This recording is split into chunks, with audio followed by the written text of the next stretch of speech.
Գիտեք,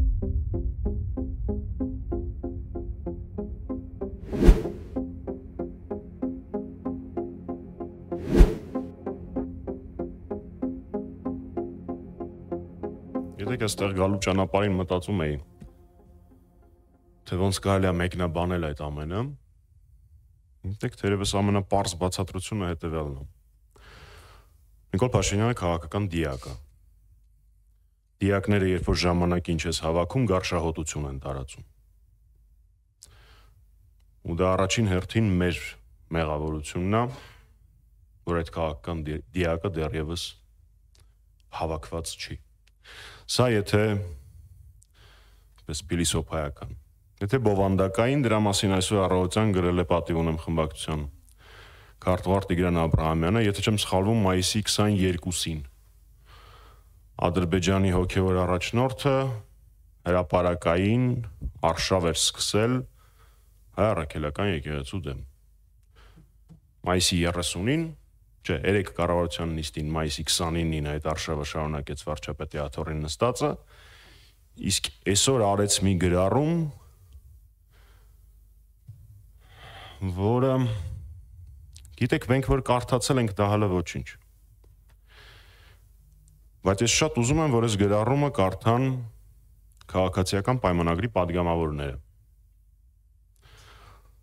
ում ճնշող մեծամասնությունը վստահաբար մկրտված է հայ առաքելական Սուրբ եկեղեցում, ովքեր սակադրություն են անցկացրել հայ առաքելական Սուրբ եկեղեցում, ամենածանր պահերին կյանքի ենթադրում եմ դիմել են հավատքին, կրոնին, եկեղեցուն, ինչպես բոլորս։ Կարդան բոլոր են մարդիկ, ովքեր անում են հիմա ամեն ինչ, որպեսզի ինքը մնա իշխանության։ Ուժայինները, իրավապահ համակարգը, կարդան ու հրապարակային պատասխանել պետք չի, իրանք իրանց մեջ պատասխանեն մի հարցի։ Իրանք դրա տակ մտնել պատրաստ են։ Եթե իրանք չեն մտածել դրա մասին Արցախի հանձնման ժամանակ, խայտառակ կազմակերպված պատերազմի ժամանակ եւ այլն,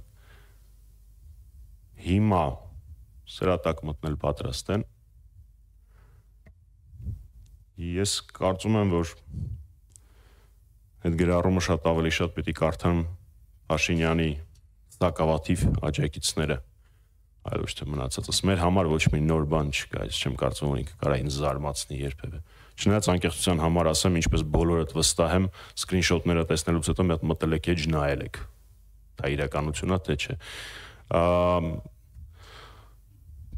Փաստորեն դեռ ամեն ինչ չի կորած Փաշինյանի համար։ Իրանից ամեն ինչ չէինք սպասում, պատկերացնում եք, այսինքն մարդիկ դեռևս մտածում էին, որ դա կարա իրականություն չլինի։ Սա է իմ մեկնաբանությունը, ես իմ համար զզվելի է այդ ամեն ինչը, ես չեմ ուզում կեղտոտվել դրանով։ Հայ առաքելական եկեղեցին մի 1000 հատ Նիկոլա տեսել իր կյանքի ընթացքում։ Տարբեր կալիբրերի, տարբեր դիրքերի, ու մի 1000 հատ էլ կտենա։ Հայ առաքելական եկեղեցին իր ատամի բանը չի։ Ինչու այդ գրառումը համընկավ այն միջազգային խորհրդաժողովի հետ, որը Մայր աթոռի նախաձեռնությամբ կանում է Շվեյցարիայում։ Ինչու Ալեն Սիմոնյանի հայտնի հայտարարությունը համընկավ Արցախի հանրապետության ազգային ժողովի նախագահ ընտրելու հետ։ Մյուսը, ինչու է Ադրբեջանը մայիսի 28-ին Հայաստանի սահմաններին անմիջական մոտակայքում բացում 3-րդ ճակերտավոր միջազգային օդանավակայանը։ Մեկ հատ կառուցել էին Կովսականում, երկրորդը Վարանդայում եւ հիմա արդեն Բերձորում։ Եվ ինչու հանկարծ Ադրբեջանը 3 հայտարարեց, որ Խոզնավարում իրանք չեն կրակել։ Իսկ ով է կրակել։ Հանգուցյալ Ալեքսանդր Սերգեևիչ Պուշկինը։ Դե լավ, Ալեքսանդր Սերգեևիչ Բլոկը։ Նորմալ է։ Կամ Ալեքսանդր Սերգեևիչ Գրիբաեդովը։ Այս ամենը նշանակում է, որ Ադրբեջանը հիմքեր է նախապատրաստում Հայաստանի Հանրապետության դեմ հերթական ագրեսիայի համար։ Իսկ Փաշինյանն եւ իր իշխանությունները փոխանակ հիմքեր ստեղծեն պաշտպանելու Հայաստանի Հանրապետությանը, մեղավորներ են փորձում կանխել։ Եթե հանկարծ եթե Մայրաթորը այս խորհրդաժողովը չկազմակերպեր, հարձակում չէր լինի։ Եթե Արցախի Հանրապետության ազգային ժողովը նոր նախագահ չընտրեր, հարձակում չէր լինի։ Սա է իրականությունը, սա է այս ջղաձգումների խորքային պատճառը։ Եվ նաև իհարկե Առաքելական Սուրբ Եկեղեցու դեմ խաչակրած աշխատանքի շարունակությունը։ Նման ոճի գրառում երկրի ղեկավար չի կարող իրեն թույլ տալ։ Կրթող եւ կրթվող մարդը չի կարող իջնել զազախոսության, խոհանոցային բամբասանքի այդ մակարդակին։ Առնվազն իր քաղաքական ուժը, իր կուսակիցները պետք է նման վարքագիծը քննարկման առարկա դարձնեն, առնվազն։ Եվ դրանից բացի իրավապահ մարմինները,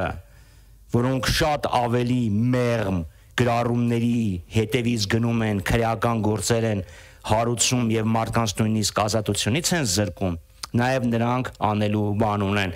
ինչպես նաեւ մեր հայրենակիցները, որոնք փողոցում կամ քվեատուփի առջև որոշում կայացնելիս նաեւ սա պետք է հիշեն։ Այսինքն կարելի է լինել կուսակրոն եւ այլասերված, եւ դա նորմալ է, բայց երբ որ դրա մասին խոսում ենք, դա նորմալ չէ։ Մենք այս դիտանկյունից պետք է հարցին նայենք։ Քաղաքական խոսույթին եւ խոսույթին առասարակ, այո, կարող են լինել նաեւ նման սուր արտահայտություններ եւ որակումներ։ Եվ ես էլ կտամ այդ որակումը նման սրբապիղծ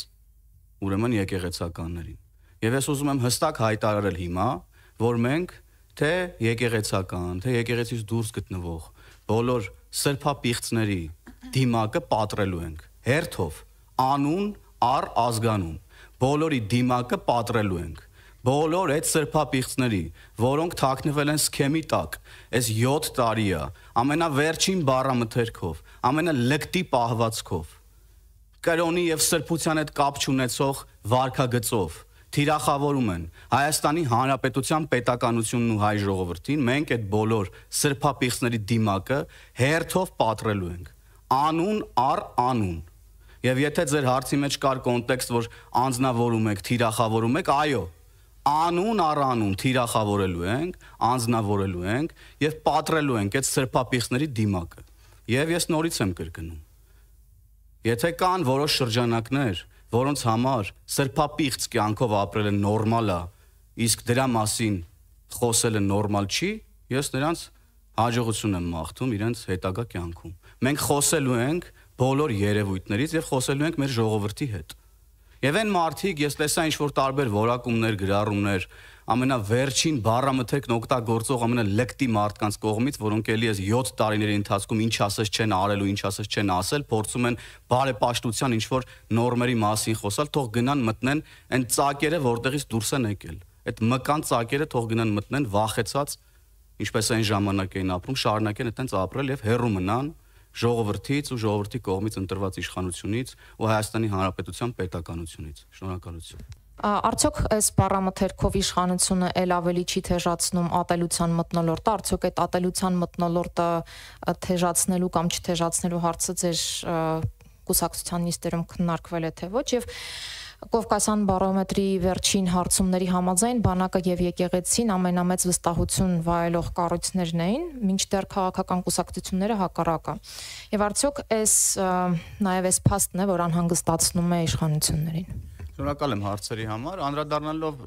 վիճակագրությանը միշտ այդպես է եղել եւ մեզ բնավ ոչ թե դա անհանգստացնում է, այլ ուրախացնում է, որ բանակը ուրեմն վստահություն է վայելում, եկեղեցին է վստահություն վայելում ժողովրդի մոտ, չնայած